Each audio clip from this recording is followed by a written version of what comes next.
Should we take a look ahead here, Al? Yeah, I want to. I've got a couple things that I want to talk about Yeah, my here. bad, Al. Sorry, dude. No worries. UFC Vegas 30. I can't believe there's been 30 of these events. But yeah, the main event. This is a really sneaky, amazing fight. Volkov versus Ciryl Gane. And I got a pick for this one, and I want Let's to bounce hear it it, off dude, you. because I tell you what, that is an amazing matchup. Yeah, so let me just break it down basically just based on the numbers. We look at Volkov, he's 7-2 in the UFC since coming in.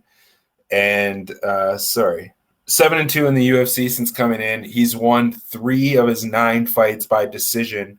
He's gone over the betting total in 7 of his 9 fights. He's gone the distance in 4 of his 9 fights. And then you look at Ciryl Gane.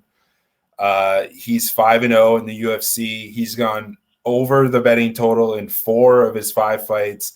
He's gone to decision in 2 of his 5 fights. So if you don't know where I'm going here, I was just talking about it with the heavyweight fight that we were just featuring for this one. I think that this fight, I think there's some value on the over. There isn't a number on that just yet. I see that the fight goes the distances at plus money at plus 110. So I feel like there's some value on the over, whatever that number is at. And you never know, you might be able to get a 2.5 or something, depending on where they line this. And this is the way that I see this as far as the side goes.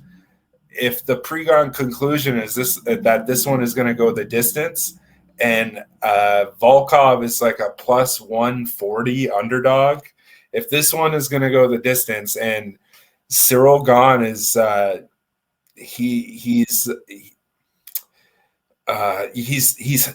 he's elite, but we're talking about with Alexander Volkov. This guy is, I feel like his striking and just his hitting power is right up there with Ciryl Gane, and I think that the UFC is kind of pushing this guy, putting him on the fast track. I don't understand how he's third and ranked in the division right now, and I'm not taking anything away from him, but I think the value is on Volkov in this fight.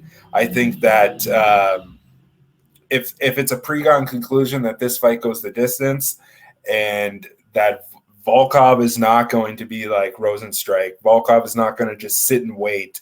He's going to come forward. He's got a crazy low kick game. And I think that if he takes out the legs, if he chops at Ciryl Gane and limits his movement, we won't see as crisp of kickboxing from him. And I just feel like if this fight goes the distance, I could see a close decision for Volkov. What do you think? Man, Al, this is a tough one to crack, dude. I mean, I hate to say it. I honestly feel probably the best angle is to let the numbers do the talking on this fight. And when I say that, at this point, the value on Volkov is a little bit undeniable, right? At a plus 150 and climbing. I mean, here's the problem, though, man. Like, Ciryl Gane, this guy doesn't get hit. How are you going to lose a heavyweight fight if you can't get hit? He hits people, but he doesn't get hit. I mean, has he only fought 8 pro fights? Yeah, it's astounding. But you know what? When you train with Francis Ngannou, you probably get pretty good at not getting hit, because if you do, it's serious problems. Here's another thing. I know Volkov is the taller, bigger framed guy. Ciryl Gane has 2 inches of reach on Volkov, which seems absolutely nuts, but it's true. And this guy's very good at managing distance. It's a tough one, dude. I mean, I really do. It's tough for me to go against a guy who's won every fight he's ever been in, has looked good. I mean, there's not really a time we've seen Ciryl Gane struggle. We haven't seen any weaknesses exploited. Every fight this guy's been in, it's him in the driver's seat. Now, don't get me wrong. Was his last one against Rozenstruik just a snooze fest? Absolutely. But, I mean, if you're going to fight a smart fight against Jairzinho Rozenstruik, you're going to want to make it boring. You don't get into a firefight with the guy. That's like really about his only path to victory, you know? Yeah. Man, Al, I don't know, man. Like, I'll put it like this. If this was lined even money, if it's a pick 'em, I'd probably go Ciryl Gane. But we're talking about a plus 150 Volkov, the guy, the bigger man, more experienced, the guy that's been in there with the best of the best, championship level guys, and he's beat a lot of them. Yeah. Ciryl Gane, best wins Jairzinho Rozenstruik, right? Who we know his flaws. We know this is a guy that we know isn't top level championship material. Volkov at this point might be. Again, Al, I come back to it, man. I think this is one where I let the odds sway me, and I think I probably do from just a value standpoint. If you're giving me $1,000 to lay down on this fight, I think you probably do. I think you probably lay it on the Volkov side. But guess what, Al? I'm not jumping out the window to go place a bet on this guy right now. We're watching this number grow and grow and grow. I'm going to sit back and watch. I'm going to sit back and wait. And if we can get Volkov beyond that, I mean, if this money just continues to pour in on Ciryl Gane, I think I'd probably wait and pull the trigger. Who knows though? Maybe we see some resistance. Maybe we see a pullback, and then things might shift. But I'm going to sit back and wait patiently. And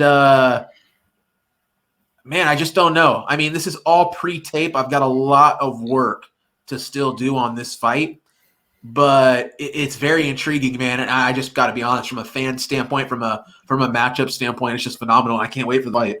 Yeah, and I'm not taking anything away from Ciryl Gane as far as his skill. It just comes down to, we're talking about the former Bellator heavyweight champion who's now has 7 UFC wins to his name, just 2 losses, facing a guy has 8 professional fights.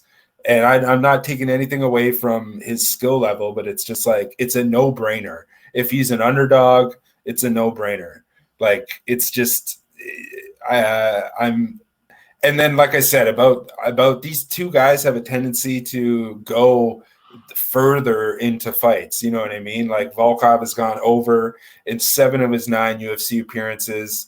Ciryl Gane has gone over in 4 of his 5. So they're kind of, it takes them a little bit to get going. They both kind of have that, the let the fight come to me type style. And I feel like if you're going to go tit for tat against Alexander Volkov, I'm going to back Volkov. And it's the type of thing where it's just positive EV type wagering based on the odds, where if it loses, I'm not going to regret being on that side. I think I'm looking at on another site, and I still can't see a total yet. So the only thing that I see is fight goes the distance, yes, at plus 110, which that's kind of risky because you're talking about 2 really hard-hitting heavyweights, and I would like to get a better number than plus 110 for that.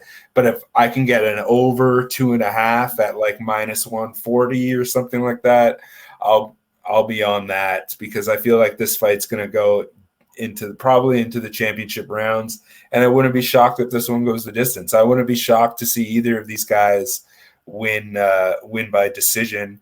And if the Ciryl Gane number ends up swelling to like minus 170, minus 180, we'll probably see a lot of people taking that angle, the Ciryl Gane by decision. Besides that, is there anything from for next week's card that you've looked at all? Man, I haven't got into it much. Let me take a look at this card as it stands right now. There are some interesting matchups, though. I mean, even Danilo Marquez, Kennedy and Njoku, that's interesting. Dalby Means, short notice, really for Dalby, but I mean, a different matchup for Tim Means, who was supposed to fight last week. or actually was supposed to fight tonight, right? Yeah. Oven St. Preux, Tanner Boser's been put together last minute. This is a weird spot. You know what though? I saw the guys in the chat talking about this one, and I think it's a very good matchup here. Shavkat Rakhmonov, the undefeated 13-0 out of Kazakhstan, I think it is, going up against Michel Prazeres. Interesting matchup, man. And I got to be honest, I'm pretty high on this Shavkat guy. From what I can tell on tape, man, and from what we saw on his debut, looks to be an absolute killer. You know, he is going up against an absolute, basically like, if like a Disney tree trunk did steroids and then like somebody cast a spell on it and it came to life, that's basically Michel Prazeres. And his nickname in Portuguese is like the Stump. So I got to give props to whoever came up with that one. But yeah, the dude is like a boulder. He's like made of wood. He's like a dwarf made of wood.